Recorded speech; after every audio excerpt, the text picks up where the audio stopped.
Hello and welcome. You're tuned in to the best in paranormal talk radio. This is Beyond the Darkness. Tonight we're going to have an interesting talk. I know I teased this yesterday. I was going to talk about it during our show on Parashare, and then I totally bailed out on you guys. But that's because I knew my guest was coming on tonight, and I really wanted to chat with him about my experiences and the visit that I did this weekend to Eureka Springs, Arkansas, to the Crescent Hotel. Joining me, Bud Steed is an author, researcher, paranormal investigator, and explorer of strange and lost legends. He's written and published 5 books: Haunted Natchez Trace, Haunted Mississippi Gulf Coast, Haunted Baton Rouge, Ozarks Ghosts and Hauntings, and a book on treasure legends called Lost Treasures of the Ozarks. His books contain a lot of history, and it's his belief that each ghost story, legend, or strange occurrence has its roots buried somewhere in historical fact. One of his new books out, Haunted Northwest Arkansas, that's what we're going to start off with, because that covers Eureka Springs and the amazing hotel that I had a chance to stay at this past weekend at the Crescent Hotel in Eureka Springs, Arkansas. And I had a chance to meet this gentleman and talk with him and hang out. Bud, it is a pleasure to have you on. Well, thanks. I appreciate you having me on. I wish I'd been feeling better. I know I tried to quarantine myself from you and as many of the guests as I could so I wasn't spreading my man disease to all of you, my man flu. But it was a pleasure getting a chance to do a kind of a Q&A and just being around and hearing you and watching your passion for this field of the paranormal. Tonight we're going to talk about Southern scares and lost legends, and we're going to have some fun doing that. But Bud, talk to us and give us some of the history, if you would, of the Crescent Hotel, and then we can talk a little bit about what happened this weekend. And I know you had some profound experiences the last 2 weekends, but what is the Crescent Hotel and why is it so important?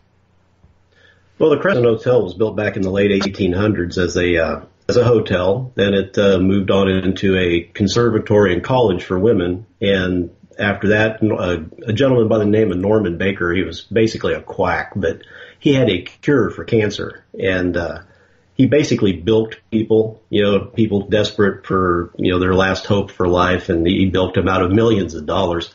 And the son of a gun only did 4 years in prison for all of it and then retired to Florida. But after that, it reverted back to a hotel. And, there's been a lot of deaths and that kind of stuff associated with it. And when the hotel was being built, actually, a stonemason fell to his death, and his spirit's been seen in room 218 and elsewhere on the second floor. So it's just got a really, really interesting history, how it's morphed from, or not morphed, but reinvented itself, I guess you could say, over time. It's just a really, really interesting place. The history, too, at this location and all of the death that surrounds it and accidents, and then you've got the weird quackery of this doc that's trying to claim to cure people. Now, you had many doctors that were in that area that were utilizing the mineral springs waters, right, to try to revitalize and save people's lives?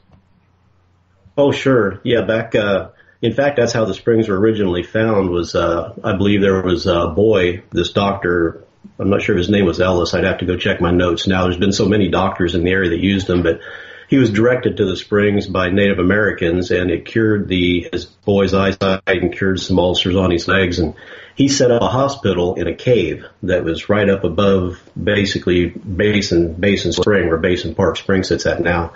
And he treated soldiers from the Civil War and everything else. And word spread, and basically this town just kind of sprang up overnight. I mean, once the word got out, people just started coming by the droves. There was tents pitched up everywhere, and it was, I think it was like the 4th largest town in Arkansas at one time. So, I mean, it's Well, can I ask you something regarding the history of that area then? With these miracle springs, these mineral springs that people would go to, if you've got some kind of crazy rashes growing on you, and I know one of the patients, he was having issues and losing his eyesight and began bathing regularly with this, and within 2 weeks his eyesight was kind of returned. Wasn't there concern and worry that so many people bathing in these fresh springs would taint them and fill them with disease and bacteria? Well, you would think so. I mean, that would be a modern day concern, but back then I think everybody's main concern was getting better. They didn't stop to think about anybody contaminating the springs. It was just how they could use them to make themselves better. And there was like 60 something springs, right there in that one little area. So there was no shortage of water for them to treat their ailments with. But, I don't think that ever occurred to anybody really. Wow. Isn't that strange? You would have thought that would have, especially with the way water, we see through history in all these places how water would just carry bacteria and disease and wipe out entire towns because of that. But in this case, it really was almost like a miracle cure for some people. Yeah, it did. It worked for a lot of people. I mean, there's a lot of documented cases where people came in with, eye infections and, like you said, skin rashes and, ulcers on their legs and things like that. And by using the waters, bathing in the waters, it supposedly was a miraculous cure. Now, whether it was all just simply the water or whether it was the fact they were outside, there was the fresh air, there was the water, conglomerate of healthy living, I suppose you could say, because they weren't in the main towns, their homes, bottled up. And whether it was a conglomerate of that or whether it was just the springs itself, it's hard to say. But a lot of people had satisfactory results back then. That's pretty remarkable in itself, right? So they were, there was something to this. Were people bottling the water like miracle water and drinking it and using it in different ways as well? Well, I've heard that there were some people that were bottling it and selling it. I think even Baker used that at one time, touting the miracle waters of the spring, using the miracle waters as part of his bogus cancer cure. But, that's, you would think that was something like that. That would be, somebody's avenue to instant wealth, selling, bottled tonic water of, that's going to cure everything that's wrong with you. Right. That's crazy. Now, did he have any success, or with his claims? I mean, you would think that there had to be some legs behind what he was making these claims of to get so many people interested and involved in spending money. Well, as far as I know, there was nobody that ever got cured from any of his cancer cures. I mean, he would inject carbolic acid in people. And, at one point he cut open a piece of the guy's skull and actually packed in corn silk and crushed up watermelon seeds and things like that and told him, "You're cured." What? Oh yeah, dude. He was a piece of work. This guy was. He was a vaudeville entertainer in his early years, and he was just he knew how to sell it. And that's what he was doing. He was selling this cure, and he was just completely, totally full of crap.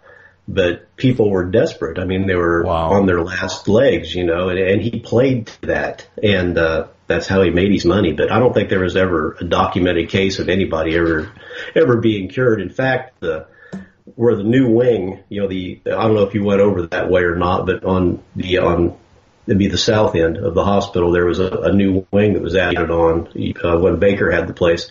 And he had metal doors put up there, and that's where he put his terminal patients because he didn't want to hear any of the screams or the cries out in pain or anything like that. He shoved them all over there. But very, very, he was just a piece of work, that guy was. Yeah, it seems like it. Now, I did get a chance. I think they said I was staying in the new wing. I was in room 409. Are you familiar with that side of the building? Oh, yeah. Right, so it was at the new wing. I was standing, when you come in the front door, it's immediately to your right. It was above the conservatory and all that. Was that more of the new area that I was in? No, it was on the other side of the building. Oh, okay. Actually, when you came in the front doors, if you made a left and went around like you're going towards the dining room, there's that little set of stairs that went up. And if you went up that all the way to the fourth floor and then hung a left, you kind of went down two small little sets of stairs and you were in the new wing. Now, the place was pretty interesting. First of all, I love the look of it. What a beautiful place. This it's made out of, is it limestone? Is that the basis for this building? Yeah, it's all locally quarried limestone, and it's all dry fitted. There's no mortar or anything else like that in there. It's all just dry fitted together. And yeah, I mean it's a beautiful building. I mean, but all that limestone, I mean, that's, to me, that I think that's why that place has so much activity in it. I think that limestone has something to do as a conductor, for the paranormal, because, I mean, they use the quartz and limestone and stuff like that when they're making capacitors for radios and electronics and that kind of stuff. So, I don't know. I think there's something to that, but yeah, it's all just dry fitted, locally quarried, limestone. I mean, it's very well put together. I mean, you got to consider back when that was done, in the late 1800s. I mean, that was all done by hand. And I mean, that thing is just smooth. I mean, the fitting of the joints and everything on the stone is just perfect. I wonder, and I'm going to try to look it up, but what was $285,000 worth today in what year was it made? 1886, I think. Yes, that's right, because it's known as the 1886 Crescent Hotel, right. I wonder if I could find some kind of deal. The inflation calculator, let's see what it says here. If I put in $285,000, which I believe is what they told me, it was, and I calculate that. Let me see where it comes in. That would be, in other words, $285,000, which is what they spent back in 1886 to build this building. And I think they said it just took 2 years to complete it, correct? Yeah, it went up really quick considering they were doing everything by hand and they were using mules and pulleys and levers to get the rocks, the stones up into place. It was quite an endeavor. Bud, check this out. $7,102,252.92 in current money. Lord. That's a chunk of change. Yeah, that is a huge chunk of change. And it drew a lot of people to that area. You know what? I was surprised. I got to be honest with you. I heard Eureka Springs, Arkansas, and I thought, Jerkwater, USA, right in the middle of nowhere. I've never even heard of Eureka Springs. I know it's not far. It's like, an hour and a half from Branson, Missouri, right? Right. It's a couple hours from Mountain Home, Arkansas. It's kind of centrally located. And then I heard how people from Branson, a lot of the entertainers like to come to Eureka Springs. And I will tell you, when Sean Paul from Intrigue Theater drove me around, that was such a beautiful place. Even Jumbo Jesus you guys have out there in Eureka Springs was pretty neat. But they've got this huge statue, much like the one in Brazil of Jesus. And they do a passion play and everything with this kind of historic streets and everything. But it was beautiful. And what a neat, unique old town. I think Sean was telling me the signs all had to be hand painted, right? They're not allowed any gaudy or kind of audacious looking signs outside of the buildings. They're really trying to recapture that original feel from the 1800s. Yeah, well, I think most of the town is actually on, or maybe the entire town is on the National Historic Register. I mean, they're trying to keep that historic look to the entire town, but the entire town, if you noticed, it's made out of the same limestone that the Crescent Hotel is made out of. The Basin Park is, the New Orleans Hotel, all the little shops downtown for the most part are of the Old Town part there on Spring Street. It's all made out of limestone. And it's just a unique place. And, of course, there's not a flat piece of ground in the entire town. I mean, right. Yeah. I heard they couldn't, the high school can't have a football team because there's not a flat enough piece of ground for them to put a football field on. No, I hadn't heard that, but I wouldn't doubt it. Yeah. I mean, there's not a flat piece of ground anywhere right there. I heard from many different people when I was in the town. But anyway, so they actually own, the owner of that owns the Basin Hotel and the Crescent. And you were talking a little bit about this, but let's go into some of the ghost stories. And while I was there, I met this really charming group of people, and the one daughter-in-law or I don't know, the son's girlfriend was not keen on the paranormal. And it was funny to me because she was the only one that had like a very profound experience. She was across the room, and I want to say, is it Michael, a little boy named Michael there? Michael was the stonemason in room 218. There's a little boy who bounces a ball from time to time called Brickley. Okay, yeah, I guess he was the one that came across, and I thought she had said Michael, so maybe I'm mixing up my stories. But as she's standing there with her back against the wall, she could feel a hand kind of rub along her back as though it had had its arm around her and rubbed. And she was absolutely freaked out by that. And there were a lot of people having experiences.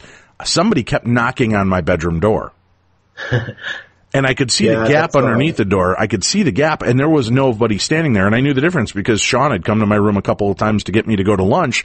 And when he'd knock, I could see the foot, the shadow of the feet underneath the door. And I would hear these knockings. The first night, it was at about 2:30 in the morning after I'd been in bed for an hour or so. And I got up and peeked out, and there's nothing there. And there's no creaking down the hall. And I go back to bed again. I hear knocking a couple hours later. I get up and check again. There's nothing there. The next morning, of course, when I come out and I'm talking to a few people, I'm right by that banister where I guess the one guy fell to his death, and the little girl is seen. Her spirit is seen around that area. Right. So, yeah, that was funny. The little girl fell. Yeah, the little girl fell through the railing and fell all the way down, all the way to the basement, basically, and died. But, yeah, what you're talking about, the knocking, I was in room 425, and I'd come in after the ghost hunts when everybody started going to bed, and I could, take a little time for myself. And I'd go in the room, I'd get ready for bed, and I was in a very corner room, and there was no balcony out there, no nothing. There's no pipes that ran through the wall, no nothing. I'm laying in bed, and I hear this rapping on the outside wall. Bam, bam, bam, bam, bam.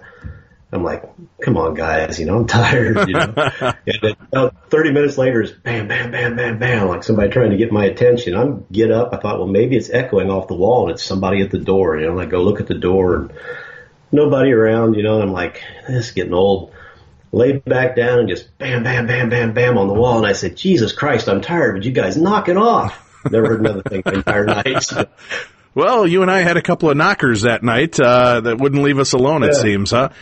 Banging on the doors and walls. That's cool. I was astounded as we were doing the ghost tour, and they were telling the story of this one woman that's often seen, and there was a photograph. And I've seen a lot of crap photographs, Bud, in years that I've done what I do on this radio show. But that photograph of the guy at the bar, I think it is, with the woman standing outside the window. Do you know which picture I'm talking about? Are you talking about the ones that's in the book downstairs on the coffee table? Yeah, I believe so, yeah. Yeah, I know which one you're talking about. That was pretty amazing and astounding. And that place really has an energy to it. I loved visiting the Stanley Hotel. That became like a second home to me for many years. But I never kind of felt the kind of energy that I felt at the Crescent. I got to be honest with you. And I don't mean that as just a rub. The Stanley always felt pleasant and warm and inviting, but it never felt that active. And we would have weird things happen. There's no doubt about it. This place, you walked in and it was warm and loving and inviting, but you could tell this place had some definite energy. And whether it's... Yeah, and you and I kind of talked about it. If you don't mind me saying real quick, you and I had talked about it during our Q&A. I don't know if I'm feeling or vibing on the fact that there's dead people walking around, or is this place just so rich in energy that we're just kind of walking through tepid pools of time, and in certain areas, you're just picking up on what's going on in their real time. And, we may be the reflections, the ghosts, the weirdness that they're sensing back in the 1800s and early 1900s. Yeah, exactly. I mean, that's a viable possibility, but I think the fact, you know as well as I do that the theory has been around for forever that, limestone and running water is a conductor for spiritual energy. Well, here you have a hotel that's built out of limestone rock sitting on top of a limestone mountain. Right. With a running stream underneath it in 62 or 63 springs, all within a mile of that area. So if any place is going to be a conductor for spiritual energy, it's going to be that place, And I think that's what you pick up on when you walk in. I think when you walk in, all that energy is kind of amplified from the building. Now, whether it's a time slip and, we're seeing something that's in actual real time but in a different era, or whether it's actually ghosts we're seeing, I don't know. Personally, I think it's ghosts we're seeing because I've had too many weird interactive experiences. All right. Well, don't leave us hanging. You say something like that. What are some of the weird interactive experiences that you've actually encountered? Well, I had one. I've talked to a lot of different people about it, trying to get a handle on what actually happened. And I to this day, I still don't know. But you know how that long hallway from the spa going to the morgue area, I was sitting down there one night. It was like 3 o'clock in the morning, and I was sitting down that hallway by myself, and I had the lights that were on. The lights are all on one circuit. You can't turn off each individual light down that hallway. You flip a switch, and boom, everything goes dark. I'm sitting about in the middle of the hallway, and all of a sudden the light on the far right just goes out. And I'm like, okay, well, maybe the bulb burned out. Second light goes out. I'm thinking, well, that's a little bit odd, right. And then I look over at the door and I can see this shadow of somebody standing there. I'm like, okay, well, that's kind of creepy, but it could be just somebody from the staff came down to make sure I wasn't somewhere I wasn't supposed to be. At that time, all the lights went out. And you have to understand, I'm sitting on a carpeted floor leaning against a drywalled wall. When the lights come back on, I'm sitting on a concrete floor leaning against a rock wall. The lights are all gone, and it's got the institutional style caged lights with the light bulbs in them, you know? Mm-hmm. Here comes this nurse. That was the shadow I seen. She comes walking down, or pushing this gurney down the hallway. And there's a body on the gurney, and she locks eyes with me. And I'm just kind of like, what the hell is going on here? You know, I couldn't get my head wrapped around it for a minute. And then she walked past me, and then boom, lights went back out, lights come back on. I was right there where I had been, the drywalled walls and everything. And I got so sick all of a sudden. I thought I was just going to just heave my guts up. I had to just get up. I was all wobbly and weak and try to get out the door to get some fresh air. But to this day, I don't know exactly what happened right there. I don't know if it was a time slip like we talked about. Some people had said that they were projecting something into my head that they wanted me to see. I don't have any idea what the hell went on, but it really kind of creeped me out. That was one of the creepier experiences I had at the hotel interactive, where she locked eyes with me. It wasn't just like a residual entity that was just going on about their business, oblivious to everything and everybody. She turned her head and she locked eyes with me as she walked past and kept turning her head with her eyes locked on me, like she knew I was there. And I can't explain it. It's completely freaked me out.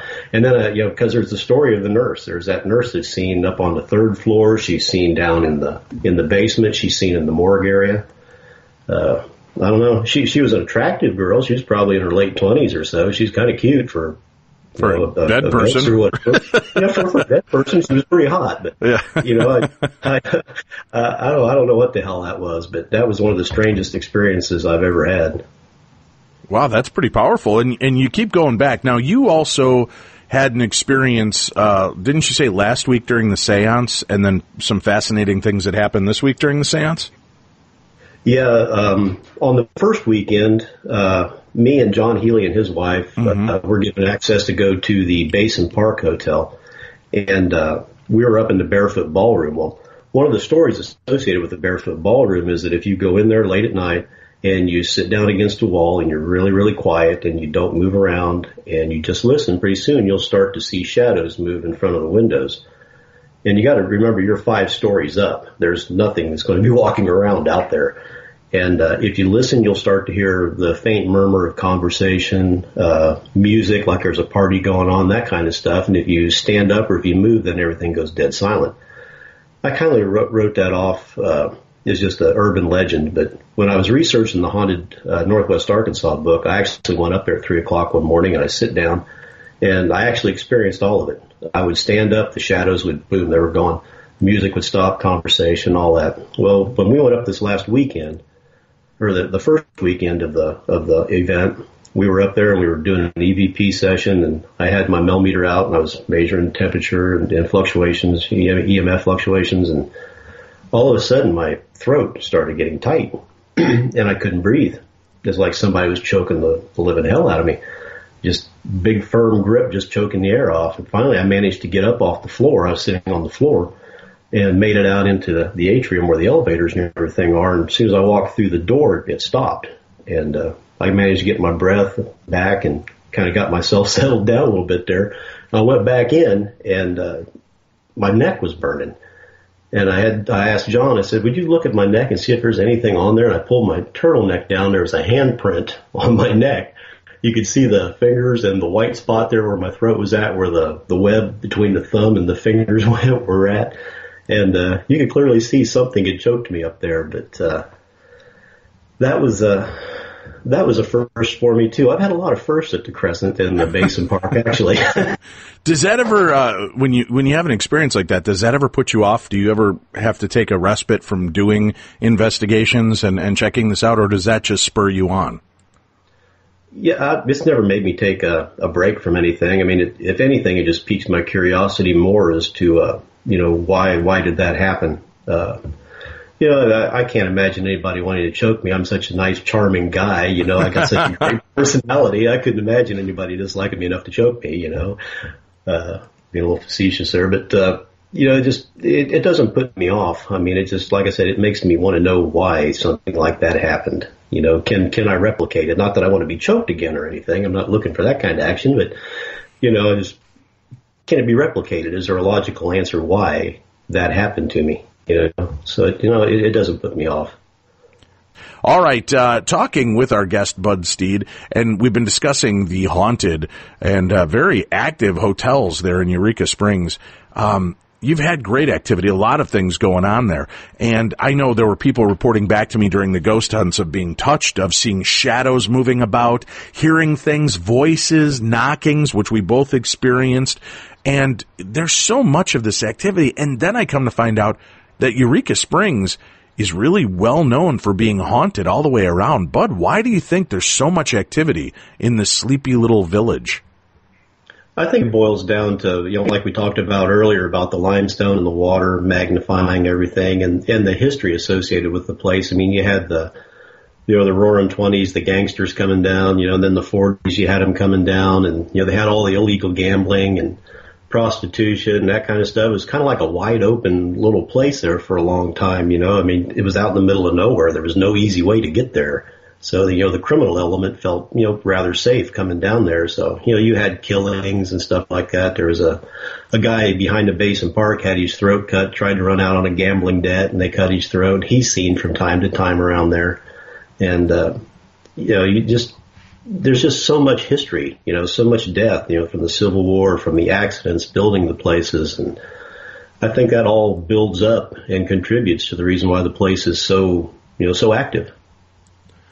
I love the fact, too, that people are so warm and understanding about it in that town. Everybody just seems very accepting of the fact that this is a crazy little burg filled with ghosts. And that's pretty neat. Now, are there any hot spots that have just creepy stories, whether it's at the Basin or at the Crescent or any of the other locations in that area? Yeah, I mean, the Basin Park has a lot of stuff associated with it. The guy who got his throat cut, he's seen from time to time. There was a lady that was on the tours, I guess a couple of years ago during the ESP event, that a thin red line appeared on her throat, and it was kind of burning, I guess, and it was kind of reminiscent of the guy who had his throat cut. There's the prostitute that was allegedly killed at the Palace Bathhouse and Hotel now. She haunts the place. She has been seen by several people. One lady in particular actually interacted with her through a bottle of perfume, of all things. She noticed that the spirit, had interest in this bottle of perfume. I guess, from one lady to another, a perfume kind of thing. But when she got ready to leave, she told the lady, she told the spirit, if you want the bottle of perfume, it's yours, just take it. And they went out and loaded their car up. And when they came back, the bottle of perfume was gone. They looked all over and couldn't find it. But yeah, I mean, there's all kinds of strange stories around that place, I guess. They've seen Civil War soldiers up around the cave, where the hospital was at. Little Brecky, there at the Crescent Hotel, he died when he was just a really young boy, and you see him from time to time, playing, in the hallways. And then you got the little girl whose mom worked there, and she was on the 4th floor, and she was sticking her toy out over the stairwell. And her mom hollered at her, and she lost her balance and fell between the railings and fell all the way to her death. And it was really a horrible kind of a deal. But the morgue area, when Norman Baker had this place, I mean, this just kind of shows you what this guy was like. He had this room called the parts room. And whenever somebody would die, and he did have real doctors who worked for him, and they would do autopsies on some of these patients, and they'd collect body parts. Well, Baker kept them in little jars and stuff in this room called the parts room, and he had them all lining the walls in there. And a lot of people have experienced things in there being touched, pushed. The cooler where they stacked the bodies, Wyatt, one of the tour guides, was in there last weekend, and he was laying on the floor in the cooler with the door shut, and all of a sudden it's like a face popped right up in front of his and scared the living hell out of him. And but yeah, there's a lot of creepy stories around the place. That's great. Now, what about talking, about the spooky stuff? Are there elementals and other kind of demonic creatures that walk the grounds of Eureka Springs? Have there been many, kind of retellings of tales like that? Yeah, there's been some demonic stories told.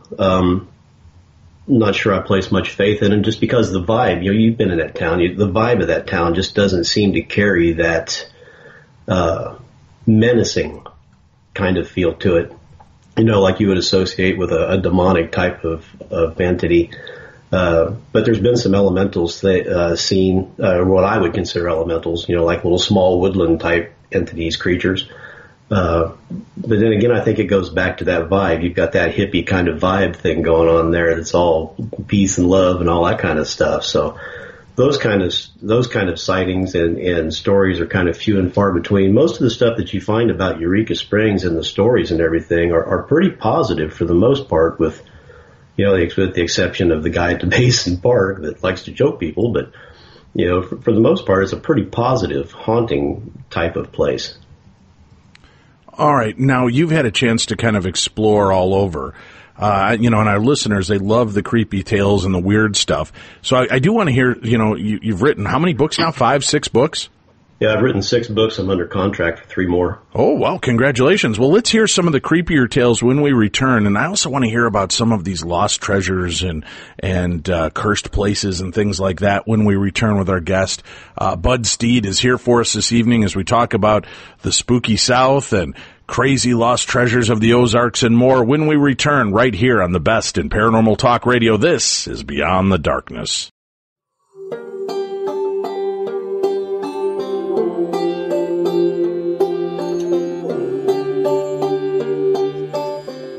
Beyond the Darkness.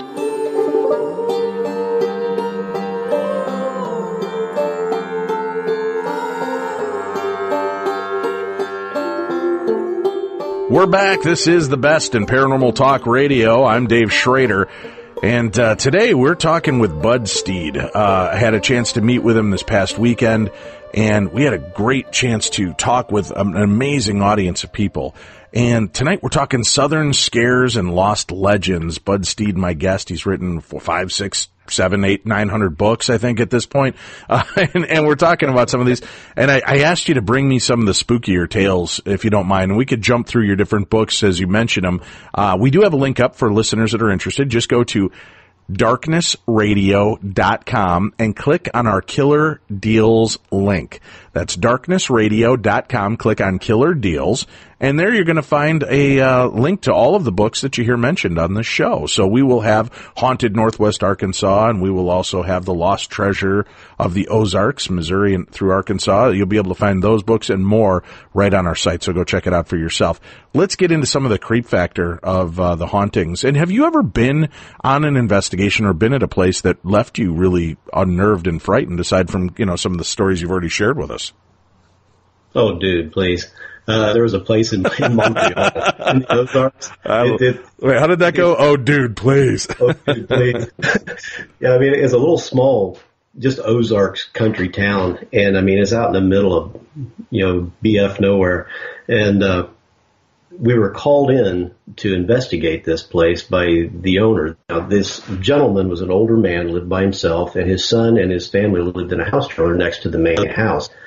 And we started down to get to this place, and it's, down this real long dirt road, and the directions were at the red barn, turn left. When you see the cow in the field, turn right, that kind of thing. You're so far back in the sticks. And we get to this house, and we go inside, and there's no pictures at all on the wall. There's no decorations. There's no pictures. There's no TV. There's a chair. There's a table. There's a couch. Just the basics. And this old man's living there by himself.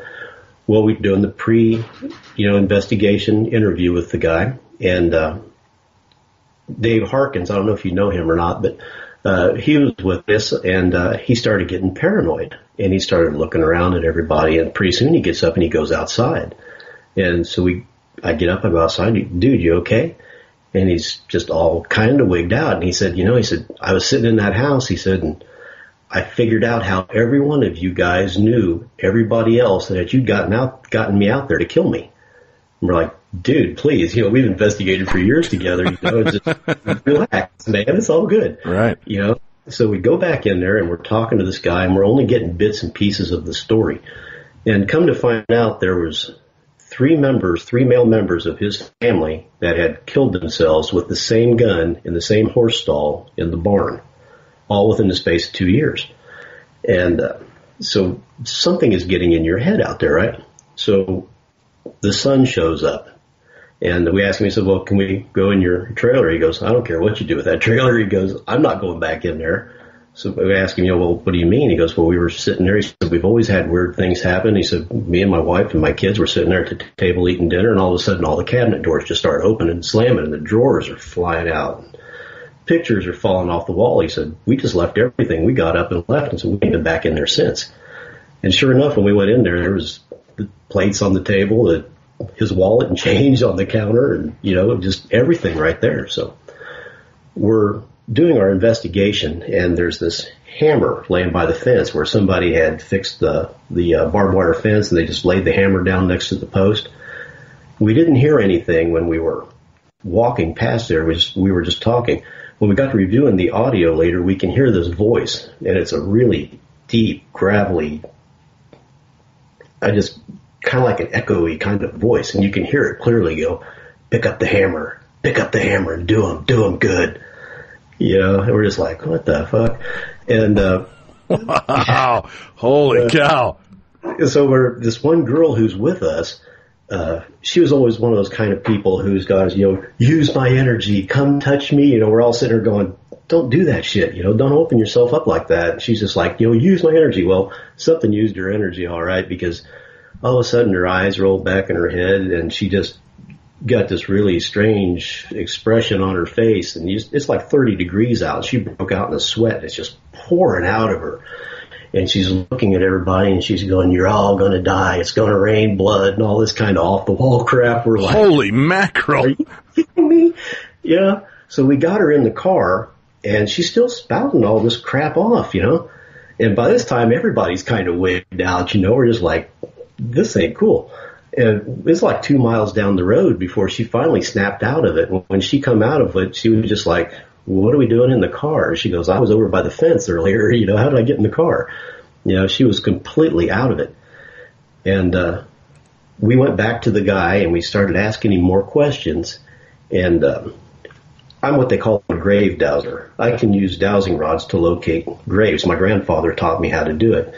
And I can tell you where the head of the body is at, whether it's male or female, how deep they're buried, how wide the grave is, how long it is, that kind of thing. And so we were back there on the other side of the creek and found 3 graves. Well, the old man would not verify that the graves were back there. Every time we'd bring it up, he would just kind of change the subject, So there was just something weird that was going on out there that was getting in your head. And I think that's what caused those 3 guys to kill themselves in that barn stall. And we asked him, he said, well, we want to come back out and we want to set up and do a good formal investigation. We want to do it in the house, we want to do it in the trailer, and we want to do it in the barn. And then we'll do a roving investigation of the grounds, trying to get EVPs out there. Boom, he shut everything down. He said, absolutely not. He says, I want you guys to go, and I want you all to go right now. So we don't know what was out there, but whatever it is was pretty damn mean. And that was one of the few times that I really wasn't disappointed that we couldn't go back. I was kind of actually relieved that the old guy just told us just to leave. He didn't want us on the property anymore, even though he was the one who originally called us. And as far as I know to this day, nobody's ever been back out there to do anything with it. But it had long-term effects on our team, too. We had like 9 people at the time that was on our team, and it actually caused our team to splinter up, and people went their own ways. It actually broke up our team, that case did. So, but that was really a really weird case. I've never had something like that before where I was that unnerved, When you're gathering these stories as well, do people ever give you, what's one of the most terrifying tales they've given to you? And then do you elect to go put yourself into that position to try to investigate when you hear something malevolent, or do you just, I'm just going to go by your story for this one? Yeah. Well, I'll take a lot of people's stories on face value because a lot of times there's no way you can go to investigate the place. It happened in, on private property that they were living at that they no longer own or something like that. But when I was researching the book for the Haunted Mississippi Gulf Coast, I talked to this young lady who was a waitress, and at nighttime she would cut through the old Biloxi Cemetery to get back to her apartment. This is right across the street from the beach, and it sits up on probably the highest piece of ground that's there, which isn't very high. And these are the old above ground tombs like you see in New Orleans, and these are from the early 1700s. And she got accosted by these 2 or 3 guys who had basically planned to rape her. They grabbed her and drug her behind one of the tombs, and she wasn't really quite clear what happened, but one of the guys was basically thrown off of her, and just a whole melee of things went on. One guy was, as she said, his shirt looked like somebody took claws on the front of his shirt. The guy was holding her down and just opened up his shirt with, like claw marks, and just cut him all the way through his chest and his belly and everything. And I thought, well, that's kind of unusual for, a cemetery like that. But, it's a pretty peaceful place, I thought. But I went, and she told me which tomb it was at, which above ground tomb. So I went, and I'm sitting there by the vault, and I'm doing an EVP session, and I'm getting these voices that are coming out of nowhere. I can hear them audibly. And it's like, get out, go away. I don't think much of it. You hear that stuff all the time. And I started getting this burning feeling on my arm. And I looked down at my arm, and I've got these 3 big, long scratch marks that go down my arm. And I really didn't think much of that either, because that's happened before, too. But a storm was coming in, and you got this lightning flashing, and you got these big old oak trees with the moss hanging down them and everything. And the lightning would flash in the tomb right across from me.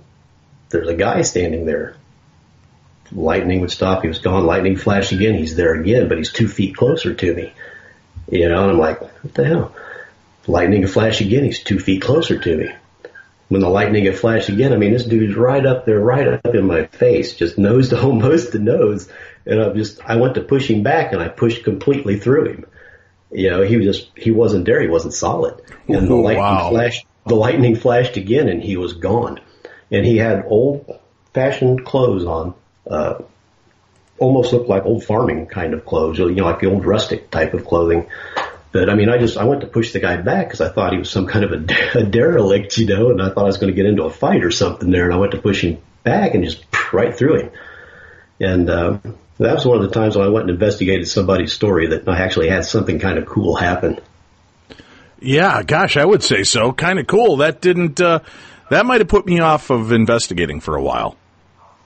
It definitely got my attention. I went back to the room and had a couple fingers of scotch, and then chilled out for a little bit. But, like I said, every time the lightning would flash, he was just that much closer to me. And man, that last lightning flash, he was right up in my face, and he did not look happy. And that's when I went to push him back and just completely threw him. It was crazy. Well, talking about some of these lost legends and treasures, you've got the Ozark Mountains of Missouri and Arkansas. They hold a lot of secrets, right? You got buried treasures, lost mines, stacks of Spanish silver and gold bars, silver mines, hidden outlaw loot. So you kind of got the whole myriad of that. Do you have places like that are so filled with that history? And I would guess that there's probably some really irritable ghosts and curses that surround these areas as well to keep you from trying to find them. Oh, yeah. One of the best stories I think about the lost treasures in the Ozarks is the Spanish treasure that's supposed to be down around Bread Train Mountain, the Branson area down there. Mm-hmm. The story goes that the Spanish came up from Mexico, and they were, killing the Native Americans and stealing whatever they could that was valuable. And by the time they made it up to this area, they had this huge cache of silver with them. Well, they got attacked by the Osage, that was the Osage Indians that were living in this area at the time, and there was this cave on Bread Tray Mountain that they pushed all the silver into, and then they covered it up, to hide it.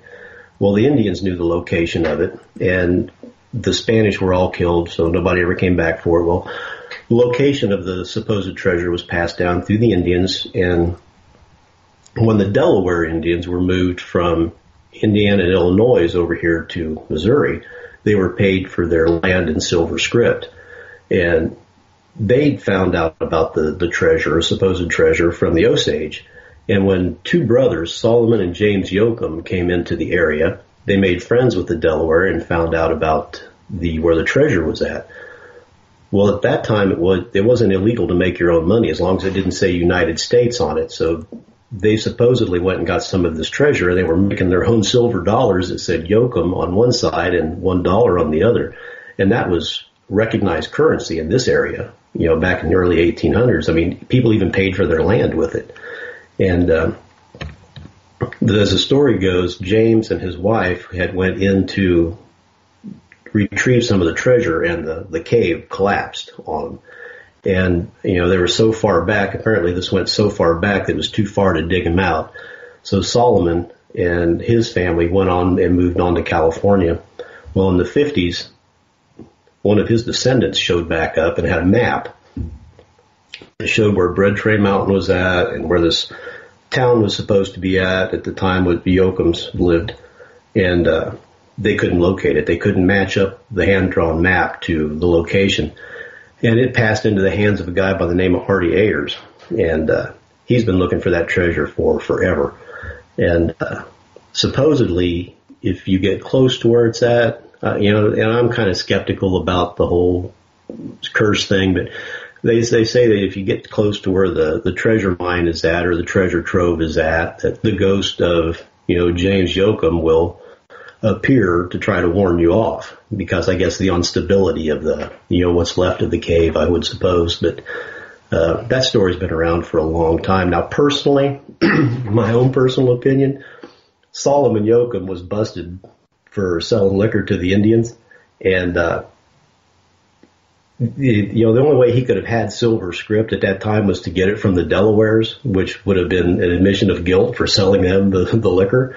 So my opinion is he sold them the liquor, he took the silver script, melted it down, and made Yoakum dollars, and invented the story about the treasure mine. But there's a lot of people who don't think along my lines on that. Hardy Ayers is one. And he actually found, or a friend of his found on some of his land, a big silver bar. It's probably about 10 inches long by 3.5 inches wide by probably 3 inches thick. And it's got, back then they used to carve symbols that stood for certain Spanish galleons and commanders and that kind of stuff on there. And it's got a bunch of different symbols on it. He's got a picture of it he keeps in a lockbox at the bank. So he's convinced that treasure's there. There's something to a lot of these stories, right? And you like to dig into the history. That's part of what fascinates me about different aspects of the paranormal, right? The history that lies behind these stories. And, with all of the ideas of these lost mines and lost treasures, are there ever things that are turned up that start to really kind of reinvigorate those thoughts? Oh, yeah. I mean, even with the Yoakum, there's from time to time a Yoakum dollar will turn up. Somebody will find one and, plowing up a garden spot, and boom, up pops Yoakum dollar. Or they're tearing down an old cabin or something, and they'll find one under the floorboards, and that ignites everything back up again. And, there's all kinds of these stories. Supposedly Belle Starr and Jesse James and the Youngers robbed a bank over in the eastern part of Missouri, and posse was on their trail, trying to track him down, and they got over by Eureka Springs and split up, and they carved some symbols, took a pickaxe or a shovel or something, whatever they had, and they carved some symbols into this rock with an arrow pointing to the direction where they had buried the treasure, the money that they had stole from the bank. And Belle Starr headed on towards Oklahoma, and the Youngers went south, and the James boys headed back north, splitting up different directions, and supposedly the lawmen had followed the Jameses back north, and they ambushed them right there by the Missouri-Arkansas line and killed all the lawmen. But from time to time, somebody will find a rock down there with some kind of a symbol on it, and boom, there goes the treasure thing again. Everybody and their cousins out with a metal detector and poking around trying to, figure out where the treasure's at. That's cool. I love those kind of stories, and especially the idea that stuff might still exist around. And it's, I sold coins for many years, so it sounds like these Yoakum dollars were very much in the idea of the California fractional dollars, that right. Individual jewelers would start minting coins, and that was because people didn't like just paying in pinches of silver or gold dust, because these establishments would always hire guys with big fingers, so they'd reach their mitts in there and they'd get these big pinches of gold dust.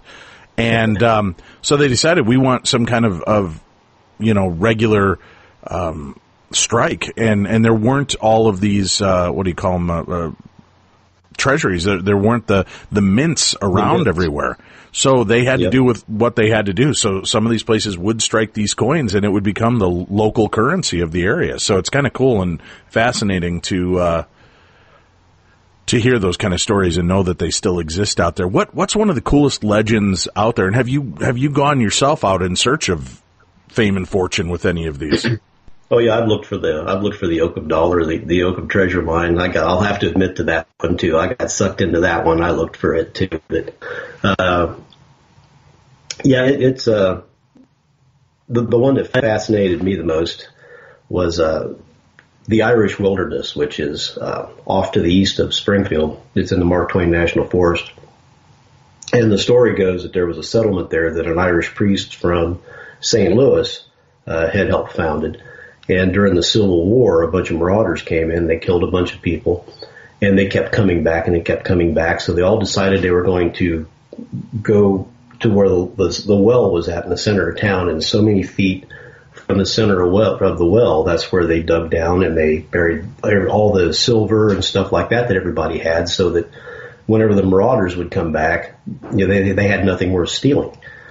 Well, the marauders come back, couldn't find anything, and they killed most of the people. And then the priest took everybody else back towards St. Louis with plans for everybody to come back after the war was over, but nobody ever came back. And you can locate where the old town is at. You can find the well. I've been all over that place with a metal detector, and I can't find not so much as a pull tab off a beer can. But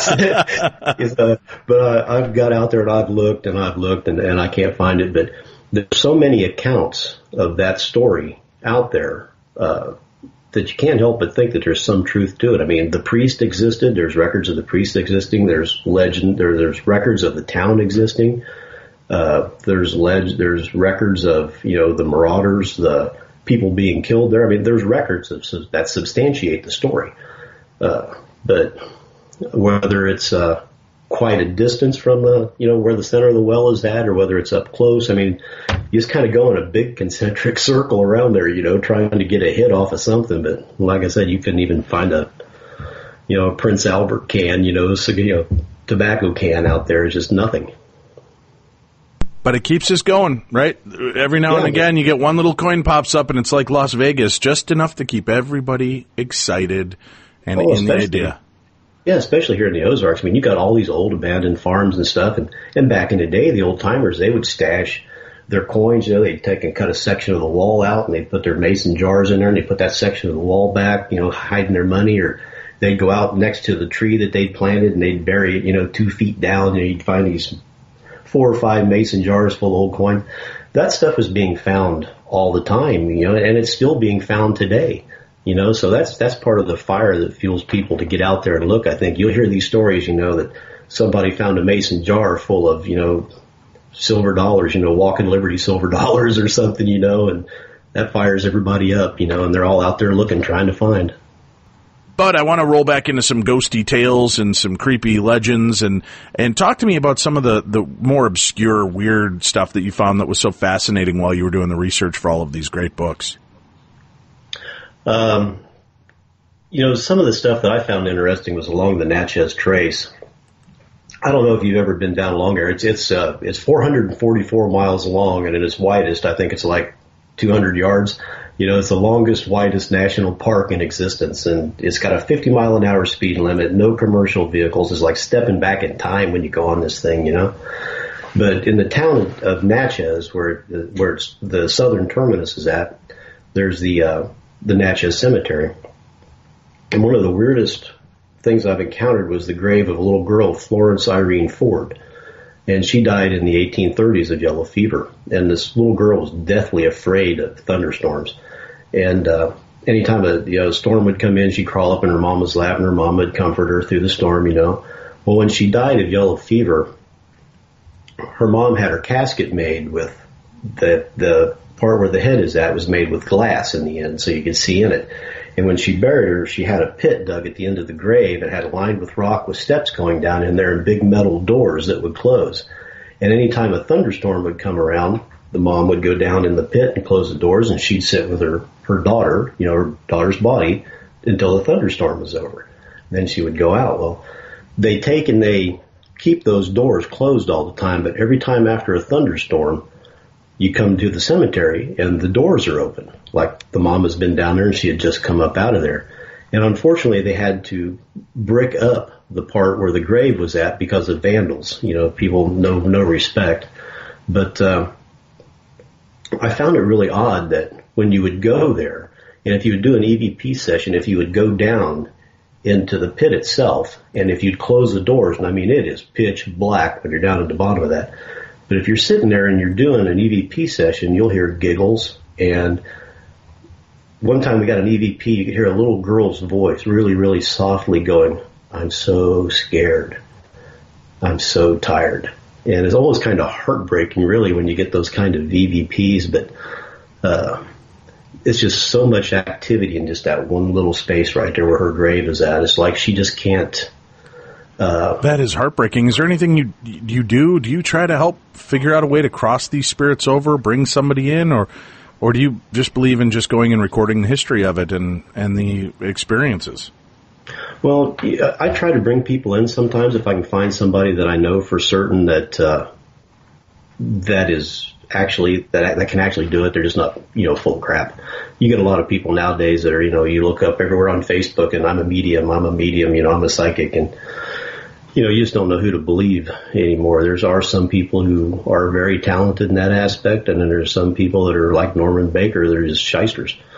But I do try to bring somebody in to try to help move them on if possible, and I'm always recording for the history part. I mean, the history it's my thing. I'm kind of a geek when it comes to that, but for a situation like that, I brought a lady in. I'm not going to mention her name, but brought her in to try to help move this little girl on, and apparently it didn't work, because you can still go there today and you'll find the gates open leading down into the pit, and if you do an EVP session down there, you'll still get little giggles and what sounds like a little girl whispering and that kind of stuff down there. So I don't know why she stays, if she's tired and scared, but why she won't move on, or maybe she's waiting for her mom. I don't know, but it's kind of a sad deal, really.